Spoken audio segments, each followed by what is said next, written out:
ونصلي ونسلم على رسوله الكريم أما بعد فأعوذ بالله من الشيطان الرجيم بسم الله الرحمن الرحيم إن الله وملائكته يصلون على النبي يا أيها الذين آمنوا صلوا عليه وسلموا تسليما لبيك اللهم صل على سيدنا وشفينا ونبينا ومولانا محمد بعدد كل ذرة مئة ألف مرة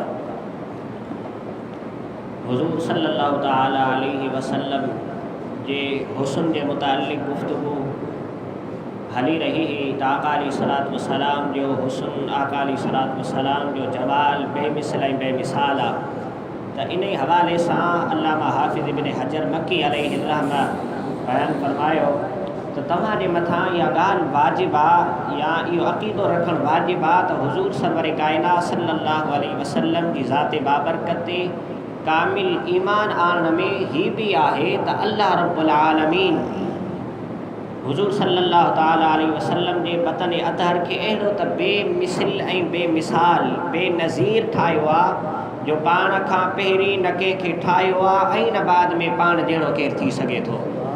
ऐं आका अलैहिस्सलातु वस्सलाम जे हुस्न ऐं जमाल खे मख़फ़ी रखियो वियो, सॼे हुस्न खे ज़ाहिर न कयो वियो। इन में हिकमत कहिड़ी आहे? हा, इन में वॾी हिकमत आहे। इन जे करे आका अलैहिस्सलातु वस्सलाम जे हुस्न खे मख़फ़ी रखियो वियो। अगरि हुज़ूर जे हुस्न खे ज़ाहिर कयो वञे हा त केर बि मुस्तफ़ा जे वक़्तुहा वारे चहिरे ॾे निगाह खणण जी जुर्रत न करे सघे हा। केर बि ईअं ई ॾिठो वञे, सीरत जे किताबनि में त अचे थो सहाबा हुज़ूर जे चहिरे ॾे तके करे न ॾिसंदा हुआ, न ॾिसी सघंदा हुआ सवाइ सैयदना सिद्दीक़ अकबर ऐं सैयदना उमर बिन ख़त्ताब रज़ी अल्लाह ताला अन्हु जन जे, त उहे हुज़ूर जन जे चहिरे ॾे ॾिसंदा हुआ। मशहूर मुफ़स्सिर इमाम क़ुर्तबी अलैहि रहमा इन हवाले सां बयानु फ़रमायो आहे त असां ते हुज़ूर सल्लल्लाहु ताला अलैहि वसल्लम जो हुस्न ऐं जमाल कामिल तौर ते ज़ाहिर न कयो वियो। अगरि हुज़ूर जो तमामु हुस्न ऐं जमाल ज़ाहिर कयो वञे हा त असांजूं अखियूं मुस्तफ़ा जे नज़ारे खे न ॾिसी सघनि हा, हुज़ूर जे चहिरे खे न ॾिसी सघनि हा। इन हवाले सां अल्लामा हाफ़िज़ इब्न हजर मक्की इमाम क़ुर्तबी जे कौल खे बयानु फ़रमायो त हीउ जेको कौल इमाम क़ुर्तबी बयानु फ़रमायो आहे त इहो तमामु हुस्न ऐं जमाल जे जेको बि हुज़ूर जो आहे उहो मख़लूक़ ते आश्कार न कयो वियो, ज़ाहिर न कयो वियो।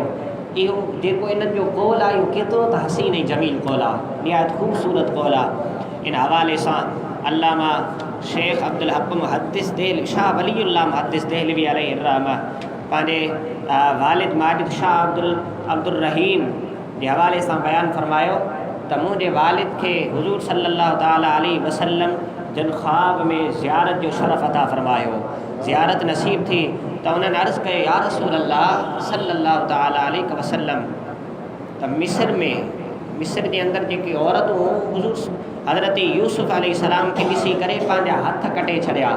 उन्हनि जे अंदरि एतिरो त हुस्न ऐं जमाल हुयो ऐं बाज़ माण्हू त उनखे ॾिसी करे बेहोश बि थी वेंदा हुआ।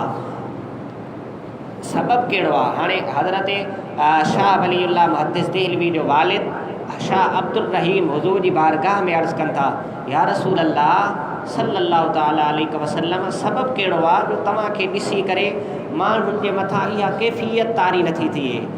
न हथ कटण वारो मामिलो पेश अचे थो, न तव्हांजे हुस्न ऐं जमाल खे ॾिसी करे माण्हू बेहोश थियनि था।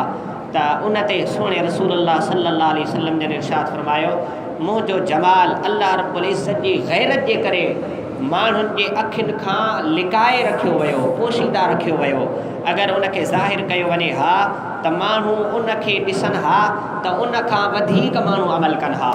हू त सिर्फ़ु हथ कटनि पिया, हू त सिर्फ़ु बेहोश थी वञनि पिया, पर मूं मुस्तफ़ा जे हुस्न ऐं जमाल खे ॾिसनि हा त अल्लाहु अकबर, मुमकिन आहे हू हथ छा पर हू गर्दन बि कटे विझनि हा। त आका अलैहिस्सलातु वस्सलाम जो हुस्न ऐं जमाल जे मथां अक़ीदो रखणु यानी कि ईमान कामिल करणु केरु चाहे थो त इहो अक़ीदो रखणु ज़रूरी आहे। अल्लाह ताला हुज़ूर अलैहिस्सलातु वस्सलाम खे हर शइ खां वधीक हुस्न ऐं जमाल अता फ़रमायो आहे। अल्लाह ताला हुज़ूर सल्लल्लाहु ताला अलैहि वसल्लम जे हवाले सां असांखे सही अक़ीदो रखण जी तौफ़ीक़ अता फ़रमाए। ऐं इन हवाले सां मौलाना अशरफ अली थानवी बयानु फ़रमायो त मां चवां थो त बावजूद अहिड़े हुस्न ऐं जमाल जे आम माण्हुनि जो पाण ते उन तौर ते आशिक़ न हुजनि हा जी हज़रत यूसुफ अलैहिस्सलाम ते मानू आशिक हुआ।